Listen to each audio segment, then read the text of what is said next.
Member সাহেব। হ্যাঁ বলো, কেমন আছো? আছি আলহামদুলিল্লাহ ভালো। আপনি তো স্কুল বোর্ডের মেম্বার সভাপতি সাহেব।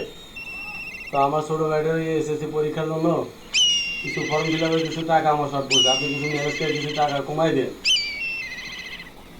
আমি স্কুলের সভাপতি ঠিক আছে, কিন্তু টাকা তো আমি কমান যাবে না। কারণ তোমার মতো কত ব্যক্তি আসতেছে, কয়জনের টাকা আমি কমাবো? কো টাকা কমানো কি সম্ভব? কিছুতেই সম্ভব না। তাহলে আমার কিছু টাকা হাওলাত দেন। আমি বড় অভাবে আছি, তো টাকা কোথেকে হালাত দেবো? আমার যে অবস্থা, টাকা তো হালাতে দেওয়া যাবে না এখন। তো আপনি তো গ্রামের মেম্বার, আপনার তো অনেক পরিচিত লোকজন আছে আপনার ওয়ার্ডে। আপনি কারোর কাছ থেকে কিছু টাকা আমার সুদের উপরে নিয়ে দেন। কি করছ তুই? আমি কি সুদ খাই? আমি তো সুদ খাই না। আচ্ছা ঠিক আছে, তুই যখন করলু, দেখি আমার পরিচিত কয়জন আছে সুদ খায়। হ্যাঁ কি ওই যে সুদ খায়, ওর নাম কি? ওর নাম মনে হয় মামুন। মামুন ও, মামুন ভাই। তো তো হাজারে 20 টাকা শতকরা 20 টাকা লাভ লাই, শতকরা 20 টাকা লাভ সুদ খাবে?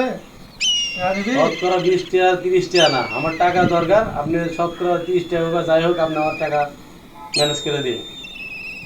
আচ্ছা বিলকুল, জি।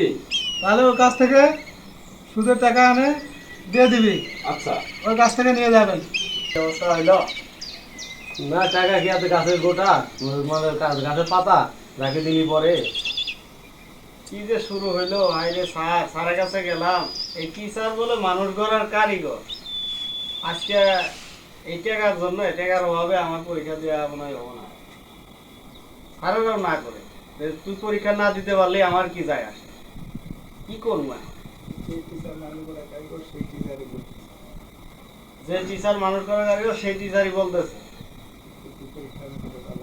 তুই পরীক্ষা না দিতে পারলেই আমার কি যায় আসে। ভাই রাজ মানুষ, টাকা হাওলাত চাইলে পাওয়া যায় না, কিন্তু সুদের উপর চাইলে ঠিকই পাওয়া যায়। আমিও গেলাম মেম্বারের কাছে, মেম্বার টাকা দিল না। যখন হাওলাতের কথা বলছি তখন ঠিকই দিবে না। আর যখন সুদের কথা বলছি তখন কয় ঠিক আছে, ব্যবস্থা করে দিচ্ছি। এই হলো আমাদের দুনিয়া চলছে এখন।